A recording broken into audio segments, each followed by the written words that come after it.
Stories are the most powerful thing on earth.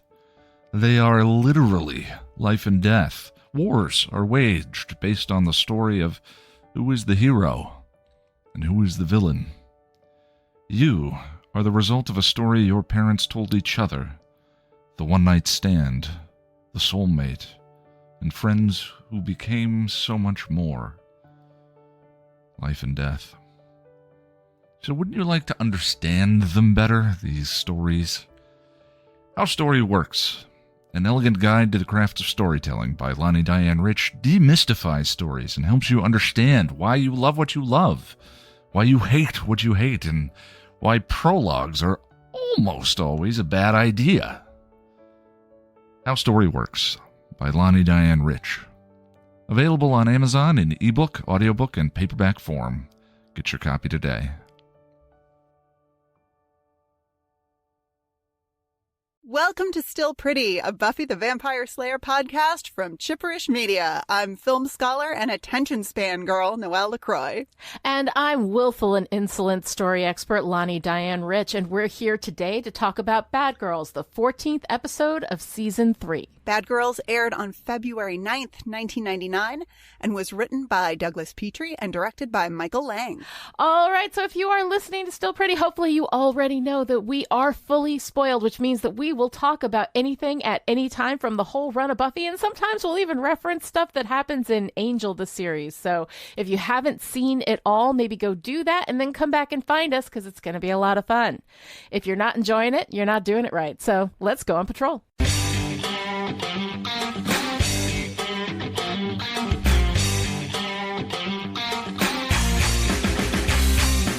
In Bad Girls, Buffy and Faith meet up with a bunch of vampires in the graveyard that don't look local.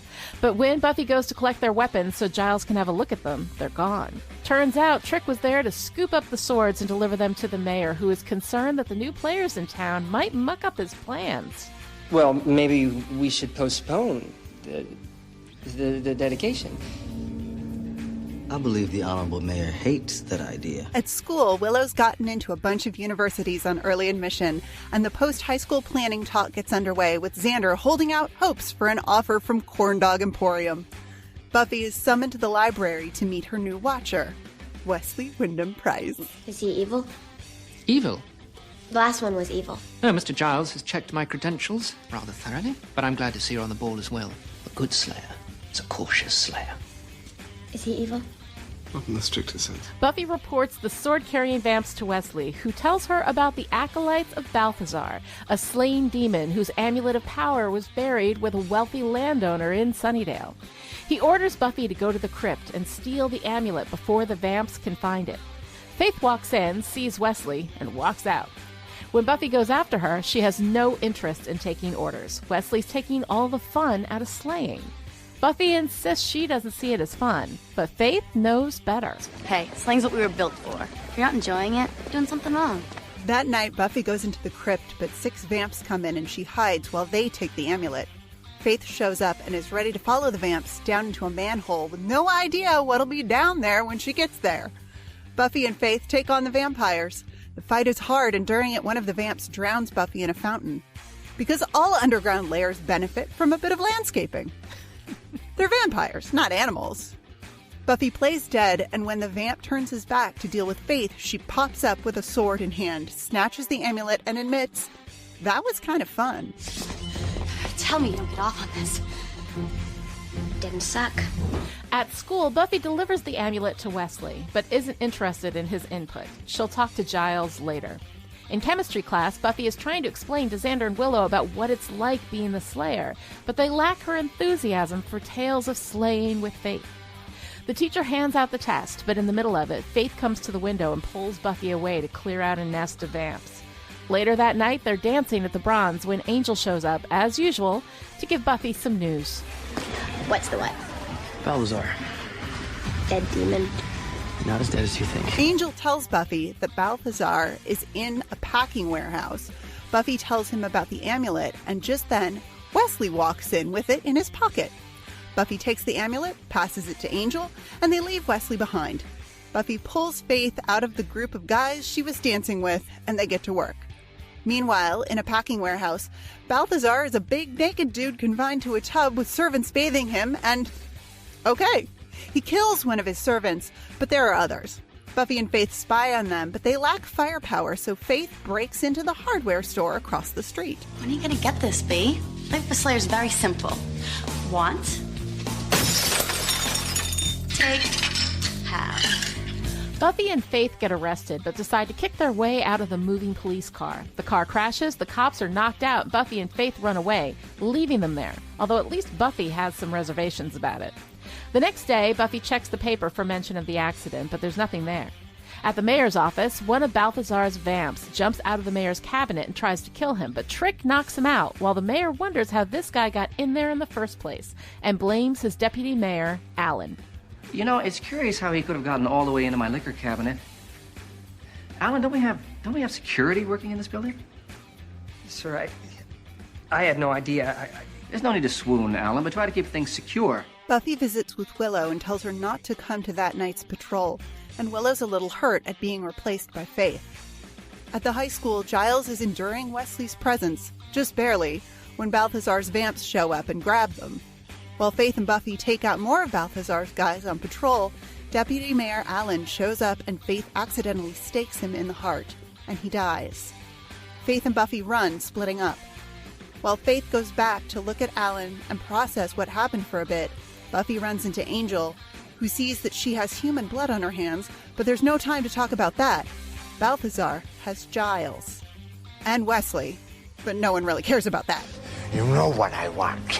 If it's for me to scrub those hard-to-reach areas, I'd like to request you kill me now. Ow. Are you out of your mind? This is hardly the time for games. Why not? They're going to torture us to death anyway. Wesley tries to make a deal with Balthazar, trying to give up Angel to save himself, but he doesn't know Angel's name. While Balthazar has a fit trying to find his amulet, Angel busts in all vamped out, and he and Buffy tear the room apart. Giles breaks free and starts sword fighting. It is incredibly hot while doing it. I love cool, sexy Giles. He beheads the vamp holding Wesley and... Oh, is this not the Sexy Giles podcast? Okay, fine. Buffy and Angel take out the rest of the guys and kill Balthazar. Well, mostly. As Balthazar takes his last breath, he has a message for Buffy. You think you've won?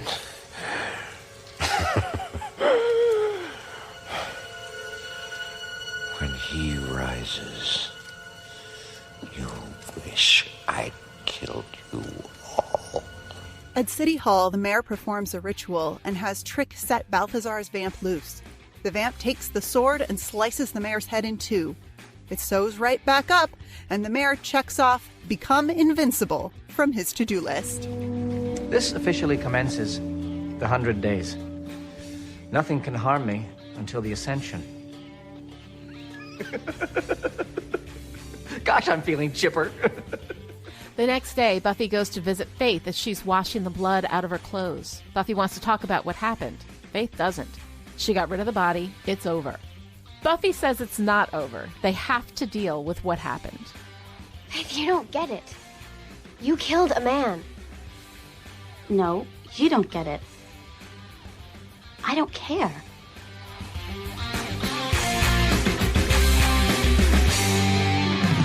All right, so Noelle, Bad Girls, this is the episode upon which season 3 turns. We get Faith's kind of fall, you know, which she was always falling, let's face it. Faith came to Sunnydale ready to fall from grace. But now we're in this space. There's so much cool stuff to talk about in this episode, and I organized all of our notes so that we would get to the best stuff last. But I don't care. I want you to talk about this first. I want you to talk about Buffy and Faith and how they are like a gay love song. Oh my God. I'm so not the first person to say it. I'm so not the first person to see it. But this is the episode where the Faith Buffy queer subtext becomes text. And I mean, it's so gay, you guys. Like, it's so gay. It's so gay. And I mean, shall we process? Let's process. Yes. Let's process. So we open with Faith clarifying Buffy's position on sex with friends. Right? Right. So what are friends for? which, okay, cool. Yeah. And shortly thereafter, Faith starts calling Buffy girlfriend. Right. In this really, like, kind of forced way. It's like, I really see a lot of Faith in this episode as trying to be cool around somebody who is giving her feelings, and she wants to be cool, but kind of still having the feelings. It's great. It's great. Yes. But Faith's swagger in the school courtyard when Buffy goes after her after Faith has taken one look at Wesley and turned right back around. I mean, this is where we get Faith's lines about what they're built for, what she and Buffy are built for. And if you're not enjoying it, you're not doing it right. And does everyone remember when slaying was a metaphor for queerness, like not that long ago? No, we've absolutely played that before. Yeah, you know, complete with Joyce joking about marching in the Slayer Pride Parade. Right. Have you ever tried not being a Slayer? Sure. Exactly. Yeah. Yeah. And I'm not sure I read this as super gay on my first watch through, but it is very, very gay. I mean, Faith is so close to asking her girlfriend, air quotes, to be her actual girlfriend. And then Faith gets Buffy to jump into the opening of a mysterious tunnel with her, God. which leads to a dark, wet place. And I'm just going to stop there. I had never seen that metaphor before, but now I will never unsee it. So there's that. Well, and the glee with which she says, and if you don't come after me, I might die. Like, it's like Eliza Dushku's reading of that line is so fantastic. And then she just whoosh, like Batman's down the manhole. Yeah. And it's just, it's, you know, and of course then they end up fighting monsters in this scary, dark place. But the close-up on Faith's little half smile when Buffy throws that stake and dusts the vamp right in front of Faith is crucial. That close-up says that if Faith wasn't already in love with her fellow Slayer, she definitely is now. Right. You know, and then she says, tell me you don't get off on this. And Buffy says, it didn't suck. And they've got this, we finally have this little bit of, like, Buffy gets it. She's getting into the physicality and the sensuality of slaying, which is something I'll talk about, you know, a little later. And then Buffy is in chemistry class talking about Faith and her newfound power as a slayer, which is a big old metaphor for being a gay lady. You know, and her closeness with Faith, like she says, Faith knew I didn't even want to go down there. Like you know, she's kind of like had this awakening, this slayer identity awakening. And it's very much the conversation that Buffy has with Willow and Xander in chemistry class sounds very much like a conversation that I have been part of several times in my life. And I'm sure, you know, lots of us have been part of, where you've just had this experience, you guys, oh my God, and it was so amazing. And I didn't know that it could be like this because I didn't know that this thing was even a thing. And oh my God, like it's got a very, there's this very, I mean, I have had several moments in my life with respect to, you know, not just queerness and sexual identity or gender identity or presentation, but like, you know, various things throughout my life where I've had surprises, you know, and I'm that you discover and you're like, oh my God, I didn't know. Oh my God. I like, this is a huge part of who I am, but I wasn't really aware of that. Like I wasn't, you know, because I wasn't exposed to it, or I didn't, you know, I had never met anyone who was like me in this way. Yeah. So I think that there is definitely a kind of queer Slayer awakening here for Buffy, where she's like, you know, and Willow tries to bond with her and say, yeah, I know how that feels, you know, about like harnessing this new power, because of course Willow is growing in her magical abilities. Right. And Buffy says, I don't think you can understand. It's kind of a Slayer thing. Right. And I feel for both of them in that moment, because Willow really is trying to bond with Buffy. You know, that's a real bid for connection. And I think Willow has a point that, you know, growing in one's power feels exciting, regardless of what that power is. But I'm also with Buffy in that if you if your experience is very specific to some piece of your identity, then it is really hard for someone who's not of that group to truly know, you know, what it is that you're thinking and feeling. And then, of course, Faith shows up and, oh boy, I mean, that heart on the window that you've seen gift a million times. I know. And then she puts the little stake in it. It's so, it's very sweet and very, very cute and very Faith. So, you know, Team Slayer busts in on the vampires and it's daytime. And then they're dancing at the Bronze in what is clearly evening-oriented activity. And I'm not the first person to wonder, what did they do in the hours in between? Oh, what that is an could interesting two question. Hungry and horny post-vamp dusting slayers do for several hours in the middle of the day? I don't know. I don't know. Maybe get a non-fat yogurt?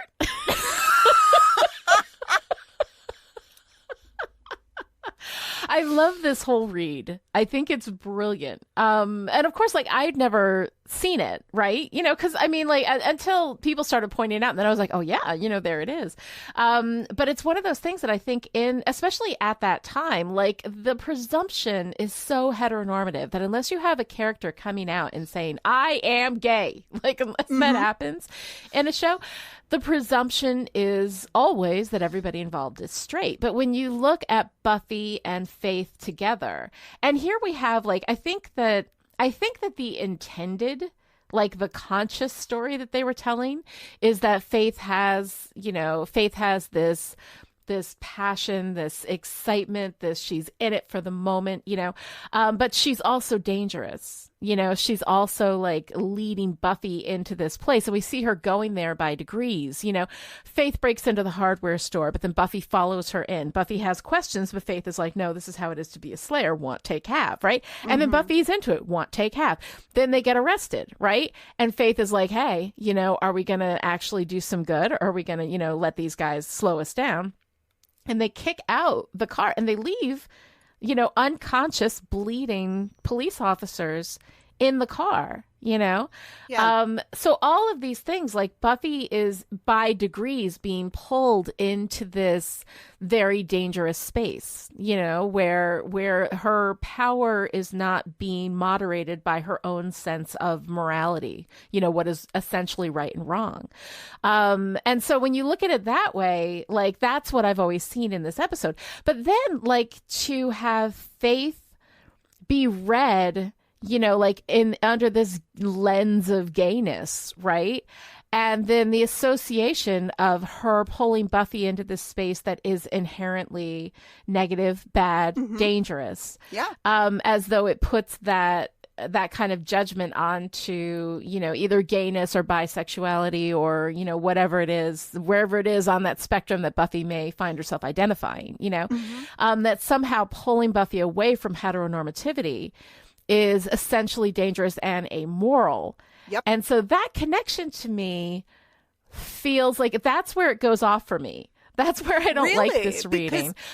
Because that's where it feels to me very much of its time. The troubling connection between having sexy fun times outside of the box of cis heteronormativity and other quote unquote deviant and criminal behavior. I mean, that is... And that's not unique to the late 90s in any way. I mean, it's not unique to now. I just watched the first season of Killing Eve. I still haven't seen it. Okay, then I won't say anything except that I think there's a similar kind of thread going on there, but in which the pulling into this lesbian thing is much more textual. Rather than subtextual, but also that it is this very dangerous. It's painted as it's so dangerous and subversive, and I wonder about that association. I don't particularly care for that association of it being a bad thing, shitty. Something over which you should feel shame. It's so shitty. Know? No, I mean that is the cult of cis heteronormativity. It's interesting to me that this is where you bounce off the queer text slash subtext, and it's where I really lean into it because Yeah. not because I'm not excited to see it. I mean, it is shitty. This idea that we take this kind of sexy bond between these two female characters and we associate it with cutting class, breaking and entering, theft, getting arrested, dangerous stuff, killing people by the end of it. Yeah. And ultimately that becomes the message that Faith's transgressive, air quotes, lifestyle ultimately turns fatal for poor Alan. He's just caught, he is caught in the cross staking. Yes. It's not his fault, but Faith's girl power rule breaking kills a man. Yeah. And that cannot be. We cannot allow that to exist because we have to wrap this all up in the nice bow of status quo, which is not me saying that Alan should have died. Not at all. It's, but it is it's this shitty thing that we do to queer characters in media over and over and over again. And because you see it so often, it's easy to repeat it. Yes, exactly. I guess I bounce off of it because it's a huge bummer, but it also doesn't surprise me. Especially given the way that Faith is in this, this is something that you will speak to, I'm sure, more than I am able to, but Faith's role in the story, in the arc of this season and in the arc of Buffy's identity as the Slayer and what that means, it has to go horribly wrong.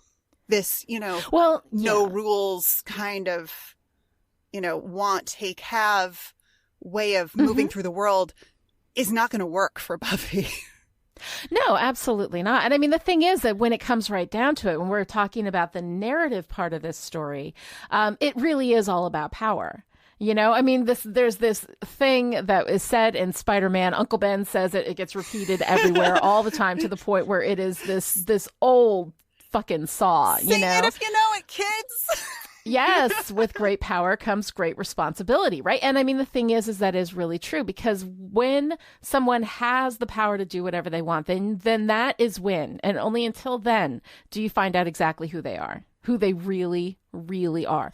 Great power tells us who a character is because character is all about the choices that you make, right? So the more choices that you have open to you, as a character, then the more options you have, which one you choose says that much more about you, So here we have, throughout this, Buffy is Faith's Jiminy Cricket, right? She is Faith's conscience, but she is getting, and no, this word absolutely seduced, intended in that she is being seduced into this power fantasy with Faith, right? Want, take, have. That's how it is for Slayers. We are different, right? Yeah, the chosen too. So the chosen too. So Buffy, throughout this whole thing, throughout the entire run of this show up until now, has been moderated by her sense of morality, her sense of right and wrong. And so she makes all of her choices based on that sense of right and wrong. Angel got his soul back, and she still stabbed him through the heart. As much as she loved him, she made that choice. She had the power in that moment to have her boyfriend back, but that's not what she chose because it wasn't the right thing to do. So here we are, she's with Faith. Faith is so much fun. Faith is opening up this whole new world for her, right? And Faith is somewhat, corrupting Buffy's sense of her own morality or sense of her own power. So we're seeing Buffy kind of fall into this space, and it is only the death of Alan that wakes her up. It is only when Alan dies, that she's like, you killed a man, Yeah. And at the end, she says, I don't think you understand. You killed a man. And Faith, of course, responds with the iconic, no, you don't understand. I don't care. Which, of course, I don't think is true. No. I don't think it's true at all. No. It's clearly not true. And Faith, what happens to Faith, God, and this is why season 3 is so freaking good, because what happens to Faith is not about being good or bad. It's about the difference of what happens when people are loving to you and caring and you have community and what doesn't. You know, Right. when Faith comes to town, right? She's living in a crappy motel, right? Yeah. You know, she's got no place to stay. We've talked about this before. Nobody gives her the spare room. Nobody takes care of her. Giles is her freaking watcher, and he's not making sure that she has a decent place to live. Like nobody, and she just disappears for, you know, times, and there are episodes where she's not there, and, you know, but Faith went on a walkabout. You know, she's going off, she's doing whatever she wants. Nobody is caring for her. Nobody is taking care of her. Right. Yeah. And so she goes down this path and she's using her power, you know, because nobody cares about me. Why should I care about anybody else? Exactly. You know, and I mean, so we go through this whole thing with Faith and we see kind of this dark side of that Slayer power and what happens when you make those choices. And Buffy's starting to make those choices with her. Buffy's ability to be the Jiminy Cricket against the fun that all of this is, you know, how much fun. And then when they're down, the tunnel that goes to a wet place, right? It didn't suck. Yeah. You know, she's having fun. She's enjoying it. And for once, and I mean, the thing is, like, God forbid Buffy should enjoy something. God forbid Buffy should have any damn fun. I mean, I'm kind of with her. I'm like, yeah, you know, I mean, one of the things that I absolutely love is the love story between a woman and her work. And I mean, really a love story between anybody and their work. But there's something very specific for me about the love story between a woman and her work.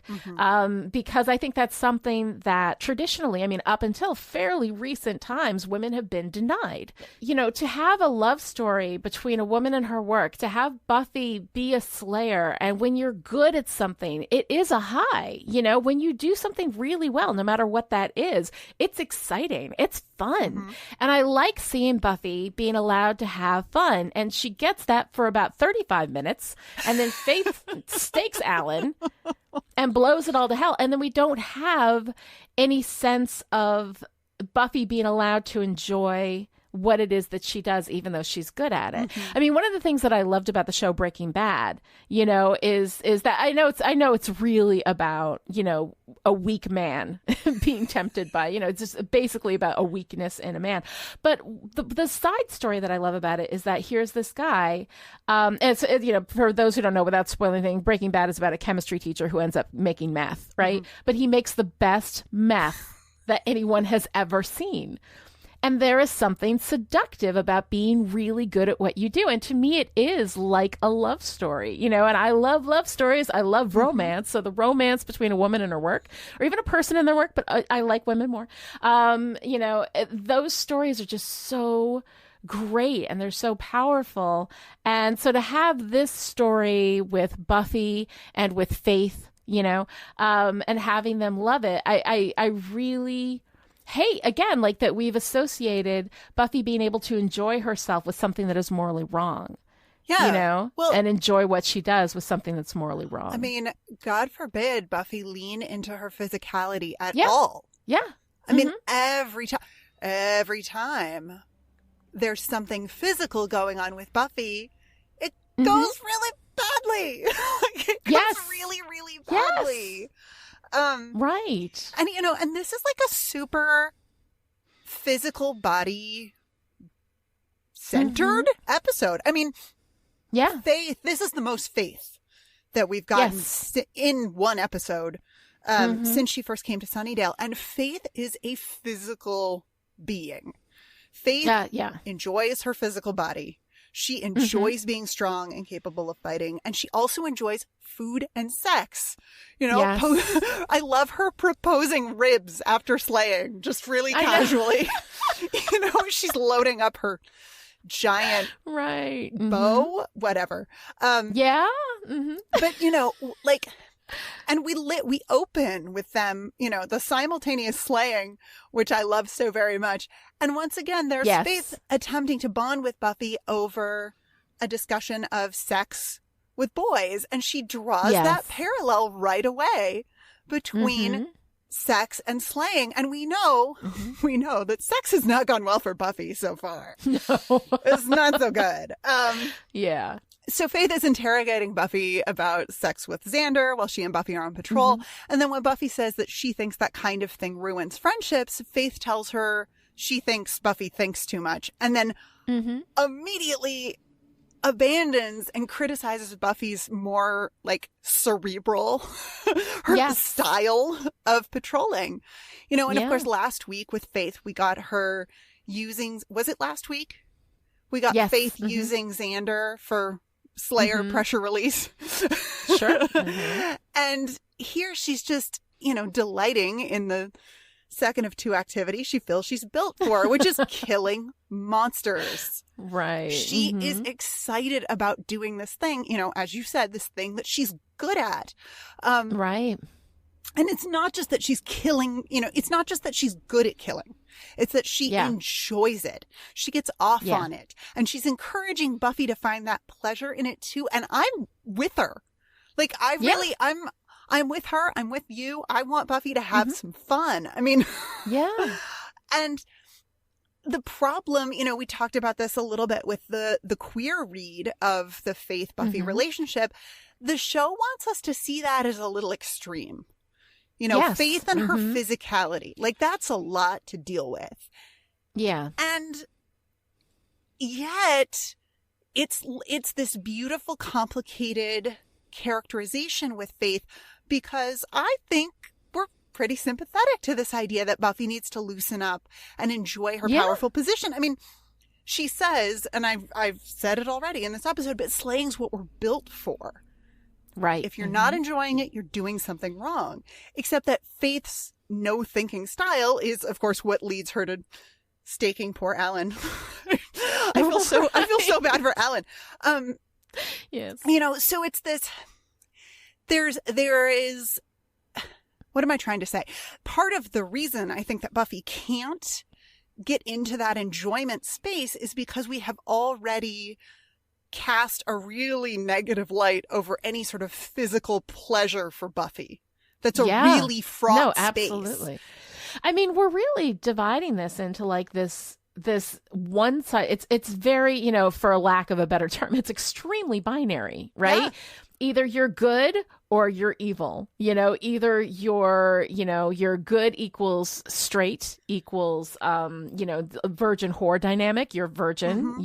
If you have sex, it goes badly and you don't. Like, this does not seem like a sex positive atmosphere. Buffy seems to me to be sending a really kind of negative message about sex and what it is for a woman to, like, control her sexuality, to enjoy her sexuality and her physicality, and especially to enjoy her sexuality and physicality with another woman. Right.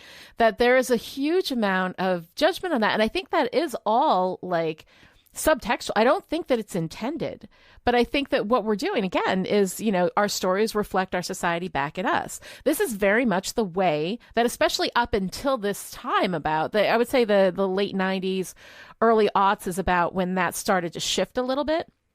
But I mean, up until this time, we're very much kind of like caught in those dichotomies.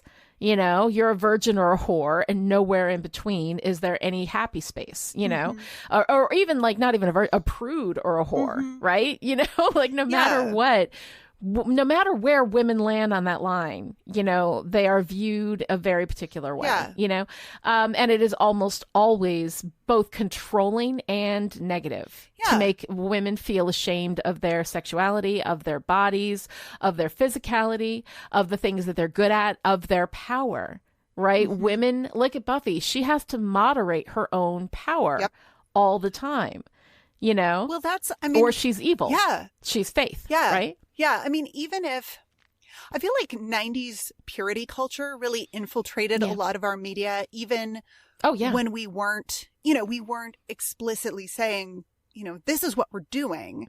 But that cultural headspace was there. And I think it affected a lot of folks who weren't, you know, maybe weren't hearing that message in their church youth groups, but still got it through the culture. And then, of course, our culture reflects us back to us.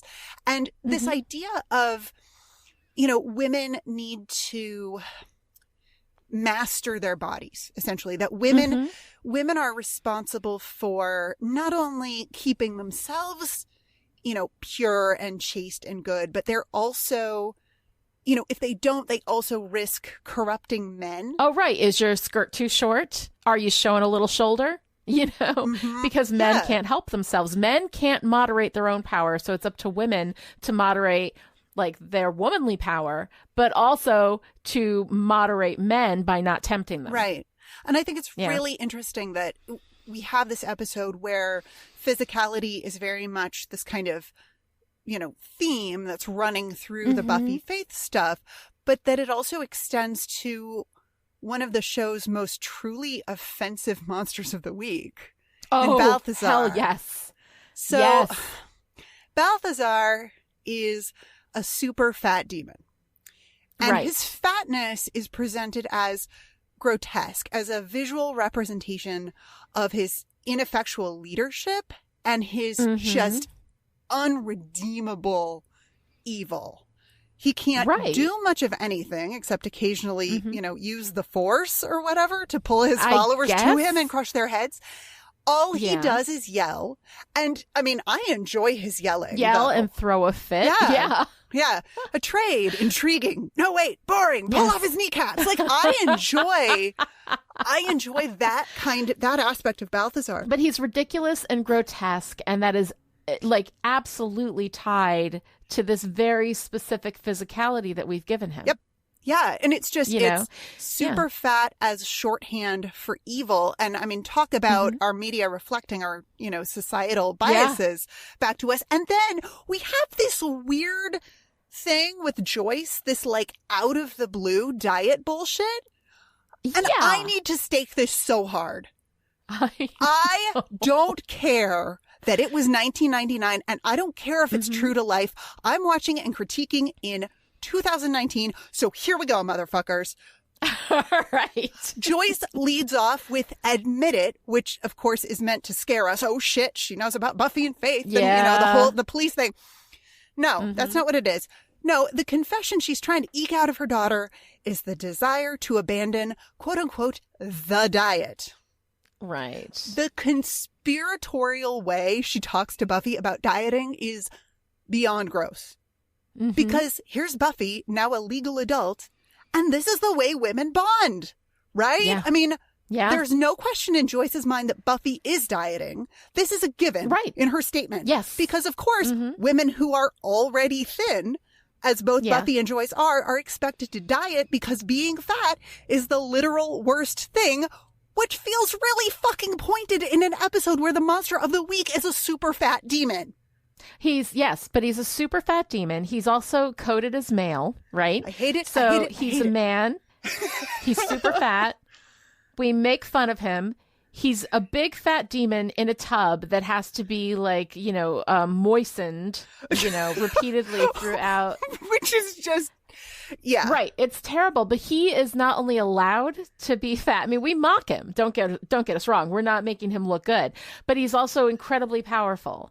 Right? Well, and I mean, he is. More He's or got all less. these followers, More or less, and they've obviously are moving him around in a big tub somehow. Right? Yeah. I mean, they've got a forklift or something. Like they are. Oh my God, all of these people are working for Balthazar, so he wields a great amount of power. And if he had his amulet, he would wield even more. Right? Yeah. So while we mock him and make fun of him for being fat, we are also saying that a fat man can have power, but women, we have to keep thin and they can't have waffles. And if they get fat, it's the worst thing in the world if they gain a little weight, and that what little power they have, they're going to lose if they lose weight because they might not be as attractive to men. So the whole thing is disgusting and weird and so disappointing, because Joyce is and Joyce, we often talk about how pretty Joyce is, how young she looks. Boy, there's a woman who knows how to moisturize. All this stuff about Joyce, that she's so pretty and she's so thin. And then that makes her okay. That is why she's okay.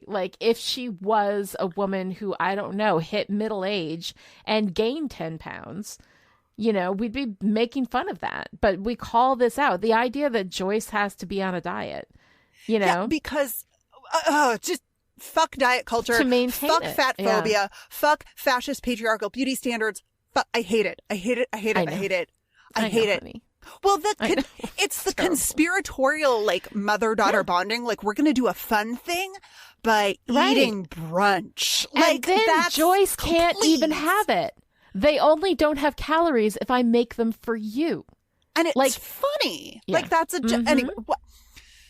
Yeah. I've spent too much time, like, being angry about this, but no, fuck. But it does. But fuck those this.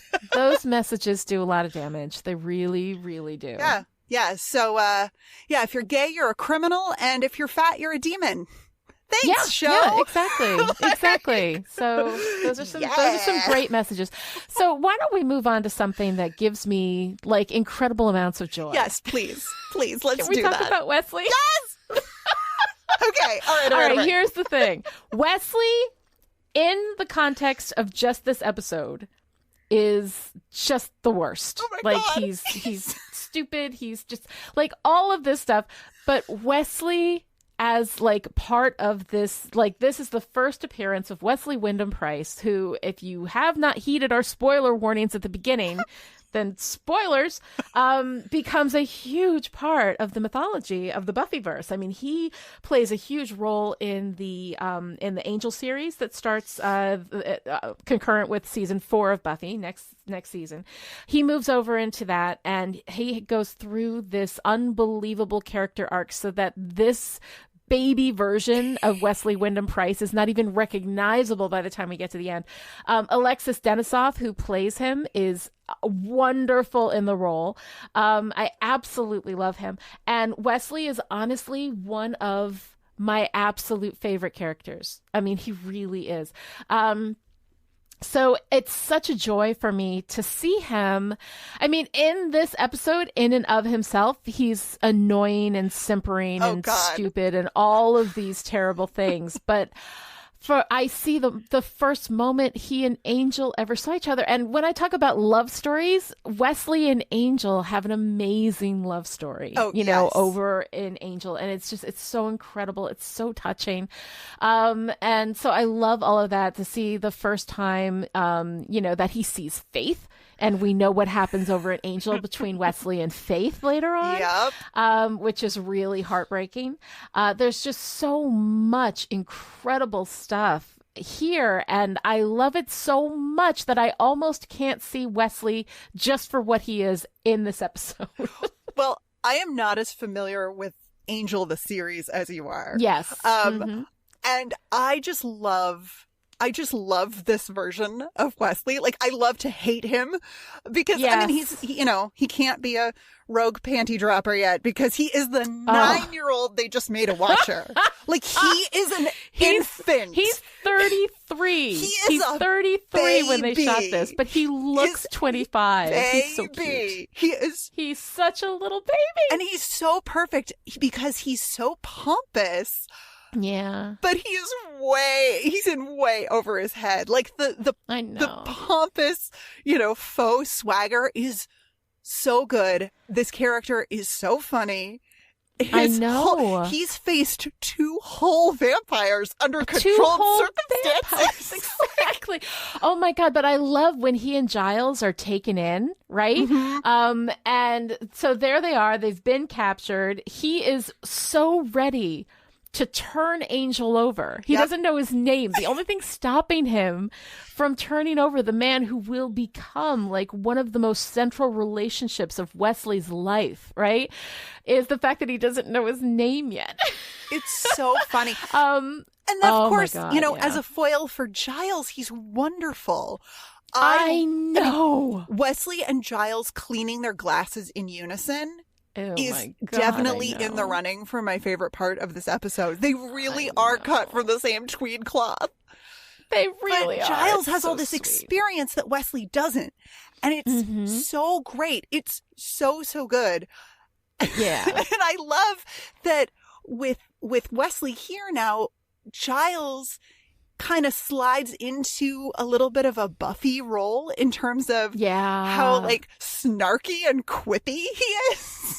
I know. Oh my God. Giles is so great. I love it. But before we get to Giles, we do have a message from the Watchers Council. So let's go ahead and play that. And then I want to talk about sexy Giles. Oh, hello. It's you people again. Here to complain about Wesley Wyndham Price, are you? How ineffectual he is, how incompetent. The Watchers Council is a terrible, terrible patriarchal institution. We're all evil. We fired a mentor like Giles and replaced him with some wanker who has no idea what he's doing. Blah, blah, blah. I truly am getting tired of all this jibber-jabber from you people. Don't we know that Price is incompetent? Of course we do. That's why we sent him. Of course, if we'd had any idea at the time how much trouble he would cause in the future, how far he would fall, how dark he would become, well, we would have sent him sooner. No matter. It all turned out mostly according to plan. And there's little surprises along the way. They do keep things exciting, don't they? But really, if it's a genuine competence you're looking for, with no one evil behind the scenes and manipulating everything for their own personal gain, I suppose you've come to the right place. Chipperish Media, that is, not the Watchers Council. Oh no, we're quite the opposite of that. So go ahead, do your good. Throw a few dollars at Chipperish Media so they can keep making the great podcasts you love, talking about Angel and Good Omens and the Marvel Cinematic Universe and the Star Wars and explosive inspiration or whatever other nonsense they're up to over there. Visit patreon.com/chipperish to find out more and make your contribution to the good fight. Supporting the independent podcasters you love so much they don't have to sell out to, well, someone like me. And meanwhile, we'll still be there, in the shadows, pulling the strings, amassing our power. We're always here, and I suppose you'll always be there. Fighting, or whatever it is that you do. Can't wait to see how it all turns out.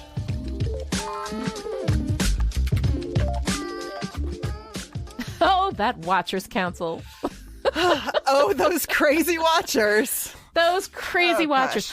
All right, so I need to talk about Giles for a little bit because, as mentioned, I'm born this way. I can't help it. Straight woman, madly in love with Giles. I love everything that happens for him in this episode because of Wesley's presence, right? Giles is allowed to be cool. He's allowed to be subversive, right? He kind of plays into this like rogue panty dropper. My God, I love him in this episode. Like, I love when he's snarking at Wesley, when he's telling him off.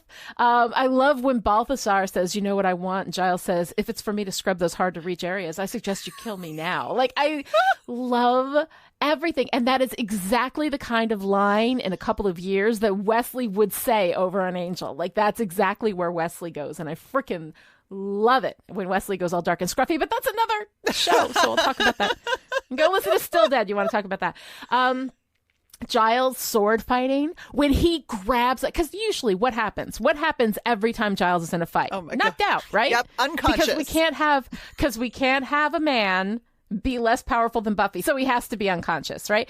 But now, because we've got this whole big fight going on, Giles takes the sword, flips it around, does this whole thing, and then I love this moment. The vamp has Wesley, right?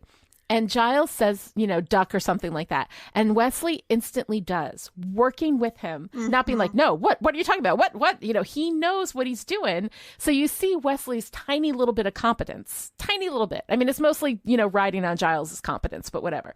And yeah. Giles with that sword, I got to say, I had to take a moment. It was really nice. Just take a moment. We'll just gather ourselves after. Just have to sigh a little bit. Yeah, it was good. But talk about integrating parts of yourself, right? Because Giles, the watcher, Giles, the paranormal metaphysical knowledge guy, Giles, who was Ripper, who kind of is way more kick-ass and sword wielding and Giles is able to, merge all of these things, all of these parts of himself without it being disastrous, probably because he's not a teenage girl, probably because he's not the Slayer. I guess, yeah. Yeah, it's interesting to me that very binary, as you said earlier. Yes. It's very black or white. She's either with Faith and all in on want, take, have, or she's following the rules. And I guess it's meant to be true to life in that coming of age sort of, who am I? What do I want to do in the world sort of way. But it's interesting that it's completely seamless for Giles because, of course, he's not the titular character. He's a man. Yes. He has all of this, he's got all of this ease with which he can move through the world that Buffy doesn't have. Yeah. And I don't know, really where I'm going with that other than, isn't it interesting that? Yes. Well, Giles makes you swoon too. Just admit it. Just admit it. Oh, no, I have admitted it on this very show. More than once. Swoon.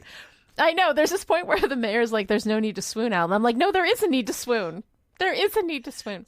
But also one of the other things I love in this, though, is the moment where Balthazar's throwing his fit. Balthazar, also, by the way, played by Christian Clemenson, who is Abel Kuntz from Veronica Mars. For any of you who are like, who is that guy? That's that guy. But he's throwing his fit and he says, what is this man's name? And then Angel comes in, vamped out, trench coat flying behind him, says his name is Angel. And I'm like, yes! I love that moment. This whole fight for me was just adorable, and I love so much that we gave Giles his competence back now that he can be subversive. We didn't knock him out. It's wonderful. I like to see a fight where we get some characterization. Yeah.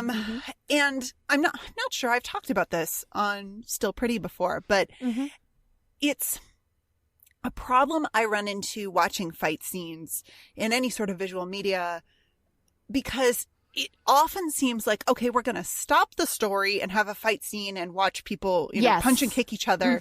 And because we have one stunt coordinator on set or one fight choreographer on set, everybody kind of fights the same way. And it's like everybody took the same martial arts class and, okay, like that's interesting. And it's nice to watch human bodies, do the cool things that human bodies can do. But I love a fight where we advance the story in some really meaningful way, or we see who a character is because of how they fight. I mean, I talked about that moment with Faith earlier, where Buffy's competence is a huge, just lights Faith up, and we get a close up on her face to make sure that we know that she sees that and responds to it. And here, with Giles and Wesley and the way they are starting to work together, even though they're not really working together, it shows up in the fight scene. And that is really, really refreshing to see. I'm going to have to watch more for how characters fight versus, kind of like what's going on, because sometimes it does seem like, vamps rise and they all, now know mixed martial arts because that just comes with being a vampire, I guess.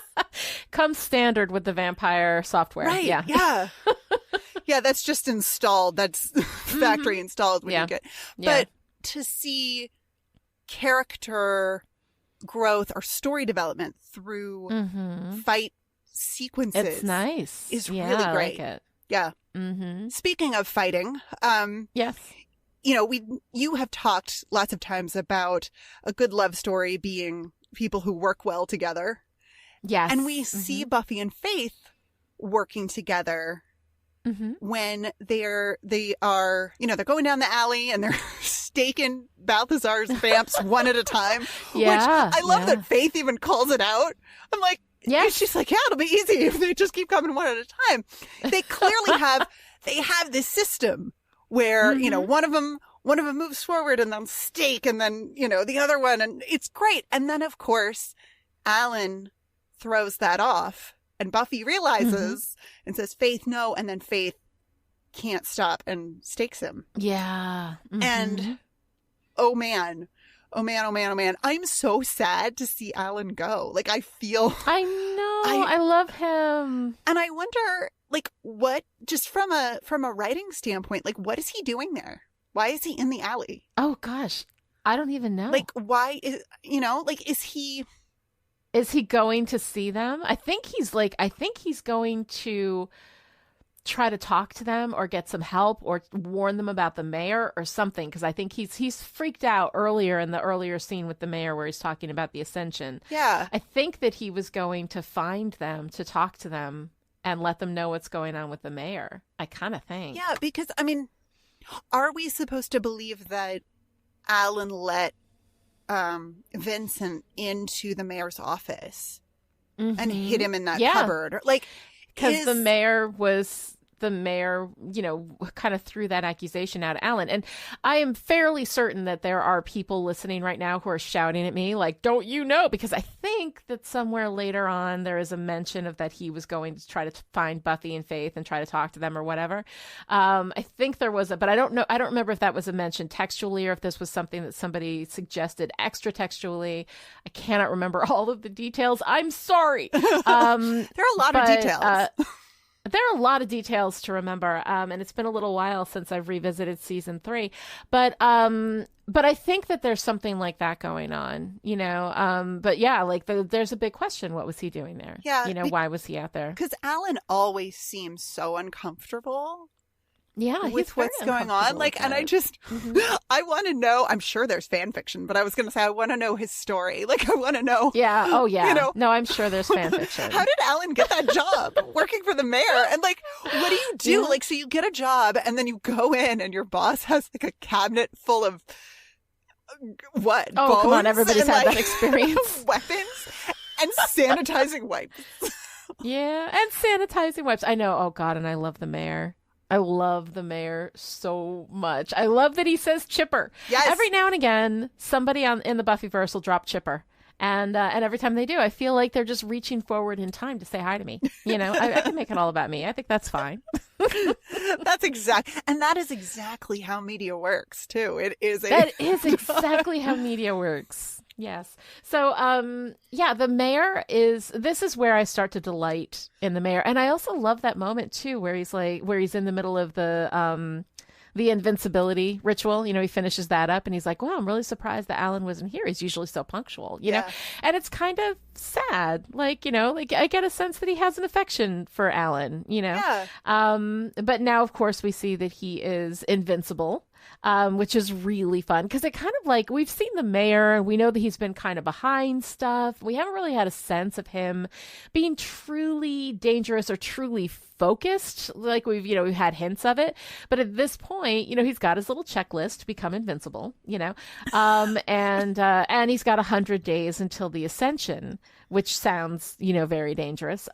So I love the way that we're ramping everything up, you know, at this point. And this is the midpoint of the season. This is when you got to ramp it up. Yeah. You know, so I really like that we're kind of turning this. And now with Faith's turn, you know, to the dark side, so to speak. The ride down into the finale from here is just incredible. Yeah. Yeah. So what is it, again, story-wise, like what is going on with Faith here? Because we see it represented visually pretty well, but what I feel like something happened with her off camera while we were spending time with other characters, because we see her, she goes back to visit Alan, which is so heartbreaking. Oh, God. And gut-wrenching. And then she's washing the blood out of her clothes because she got rid of his body. Yeah, she went and dumped it in the water. As we all know in the Buffyverse, if you dump a body in the water, it will never resurface. Right. Because that never happens. Right. That always happens every time. Sunnydale has a river also. Right. Exactly. Sunnydale has a river.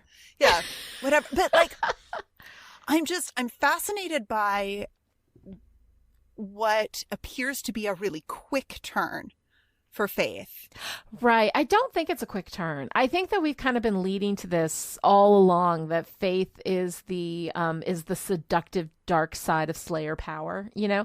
And the thing is that when it comes right down to it, like we saw the episode, you know, in The Wish earlier, that like what happened to Buffy when Buffy didn't have the love of a community caring for her the way that she did in Sunnydale when she went to Cleveland, to that hellmouth.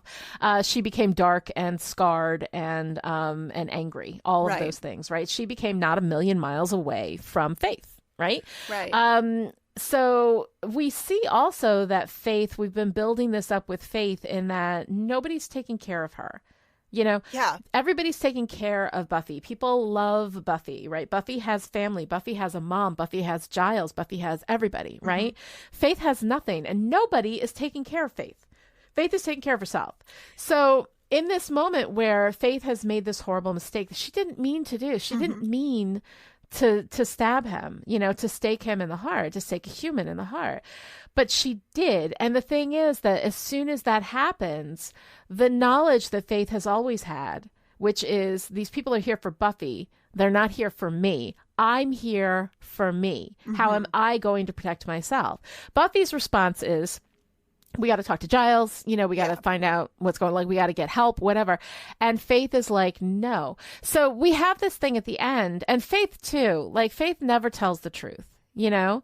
When Buffy has tried to reach out to Faith and Faith has felt shut off, Faith shuts down Buffy. You know, even when we know, we can see that she wants that bid for connection, but she just will not allow herself to be vulnerable enough to reach for it, because what if she reaches for it and nobody reaches back to her?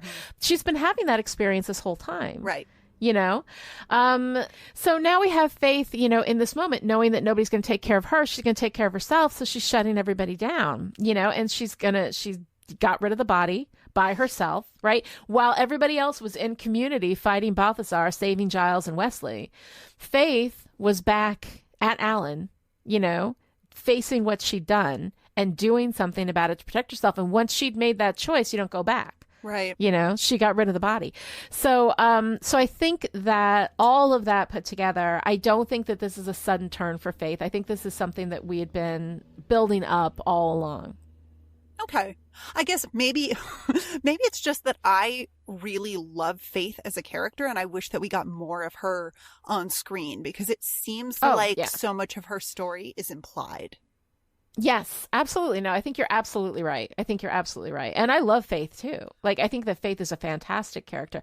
And I think that our willingness so quickly to define her as bad, right, you know, as opposed to somebody who just was not cared for. Yeah, I mean, she's a child. Like, that's something that 17. doesn't come up. Like, ever. It comes up with Buffy about herself. You know, Buffy has a lot of focus on her age and where she is in her life, you know, in comparison to her peers. I mean, we see her at school sitting around, you know, Willow's got all of her early admissions packets from various colleges. You know, they're sitting there with Oz and Xander and talking about life after high school. And Buffy is part of that conversation, even though she is the Slayer. But where she is, you know, among her age peers is very important to her. It's been important to her all along. You know, she says to Giles, I'm 16. I don't want to die. Like, it's right. She is very much aware of how young she really is. We never get that conversation with or about Faith. No. No, because Faith is a bad girl. And bad girls.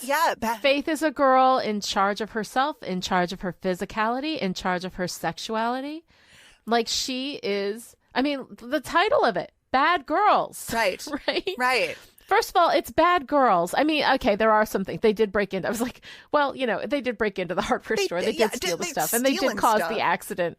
They did cause the accident with the cops. So, I mean, there is a lot of bad stuff that they did, I guess, you know, but the idea of the lost bad girl, you know, that she's just not worth saving, that she's not worth, I don't know, caring for. Yeah. And that the cost of your, you know, your sense of self, the cost of your sexual freedom, the cost of your swagger is you got to be alone. Yeah. You don't get community. You give that up when you decide to be this quote unquote bad girl.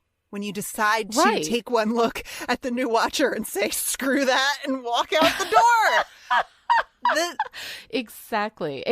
Resisting patriarchal power. That's another one. Yeah. You're not allowed to do those things as a woman. A lot of the things that gets associated with Faith under the, you know, the umbrella of bad is not bad things. Right. She's just in charge of herself, and she's not going to let anybody tell her how to live or how to be. Right. You know, but she's not necessarily like a bad person. And that's the thing that makes this story arc for the season so heartbreaking. Because what is it that the mayor gives Faith? Oh my God. Love. And he gives her love. Yeah. A home. Their little family unit that they form is so heartbreaking. Yeah, it really, really is. And I mean, that's one of the things about this season that I think makes it. I mean, a lot of people, when they talk about Buffy, their favorite season is season 3. And I think that there's a really good reason for that. You know, it's very complicated. It's very interesting. And in the end, the villain, the mayor, is the one who is able to give Faith the one thing that none of our good guys would give her. That is love, security, caring, you know, gentleness, vulnerability, like all of that they gave, like she got that from the villain. She didn't get that from the quote unquote good guys. And I think that that's a question that we're not interested in really asking or exploring in this season, but it's very clearly textually there. Yeah. Yeah. There's a lot that's there that we're not interested in exploring. We're just going to. That's very true. We're just gonna put it but there I gotta and leave it say, there. But yeah, but that feels I like gotta a say big that gay one. subtext is pretty cool, though. How about that gay subtext becoming text? How about that gay subtext? I love it. I love it.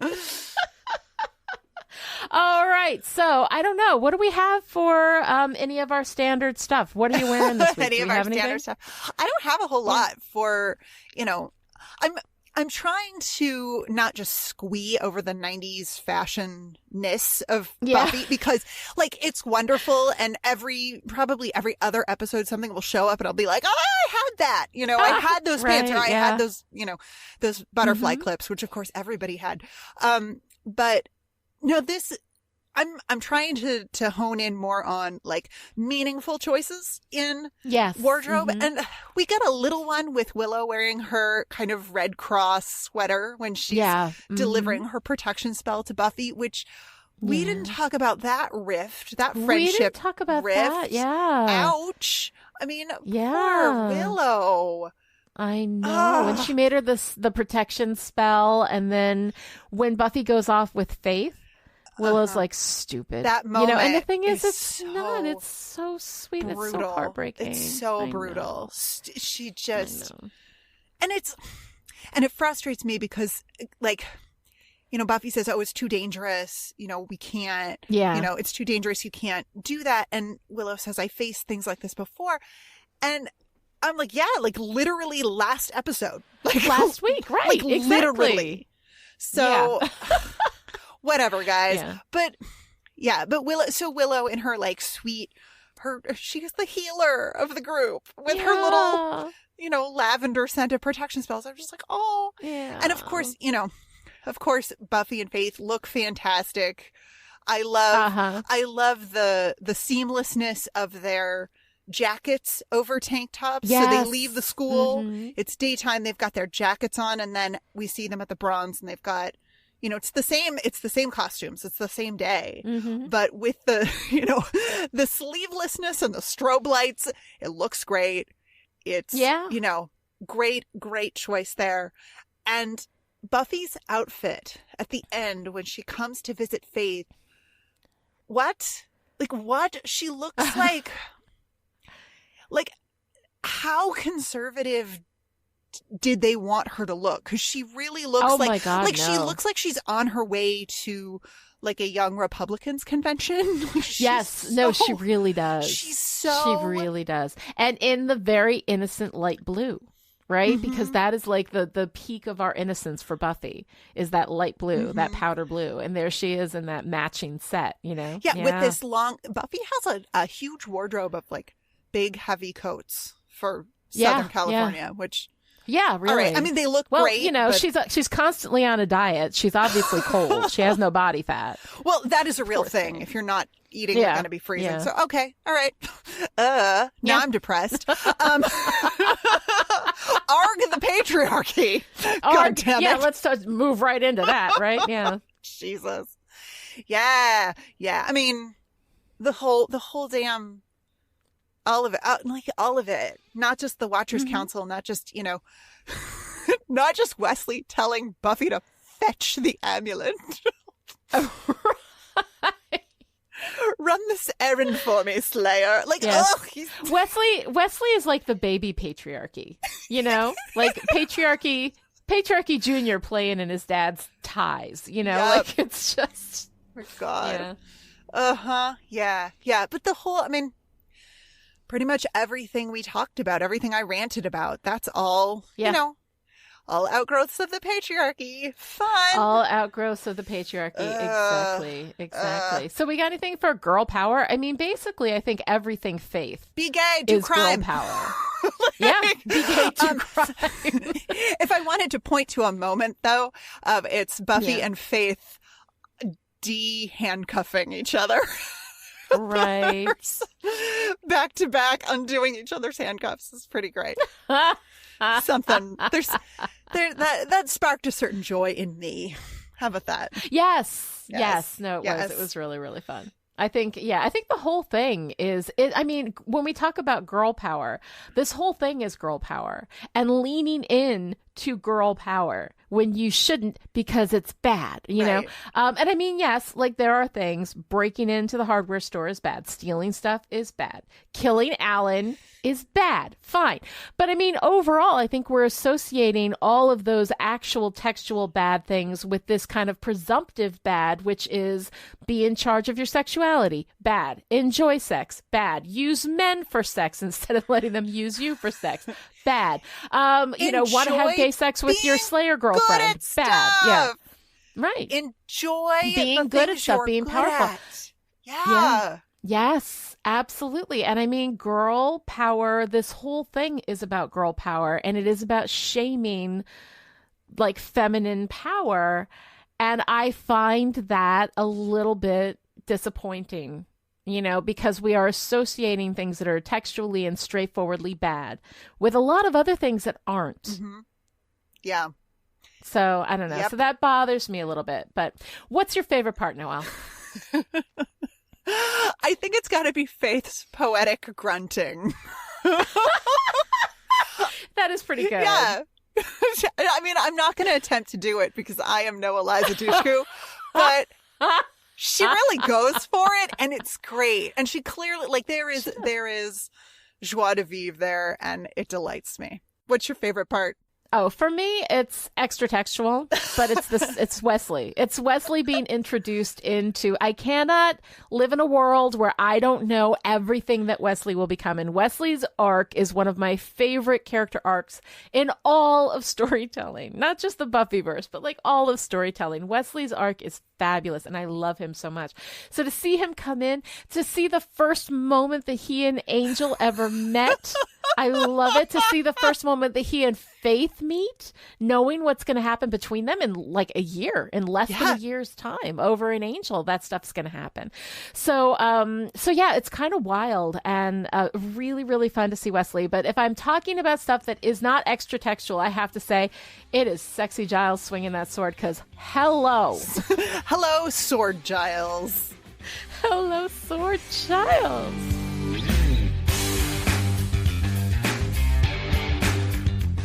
All right, that's it for today. To join in the discussion on Twitter, follow me at Lonnie Diane Rich and Noelle at Noelle Aloud, and use the hashtag StillPretty. Or you can keep Chipperish Media going to the tune of $1 a month or more and gain access to the live chat in Discord, where you can hang out with me and Lonnie and all the Chipperish patrons whose attachment to the Slayer is not a problem. You can also show your support by giving Still Pretty a great review on Apple Podcasts, or by telling your friends about the show, or by diving into a manhole and forcing Buffy to come after you, because if she doesn't, you might die. We will be back next time with Consequences, the 15th episode of Season 3.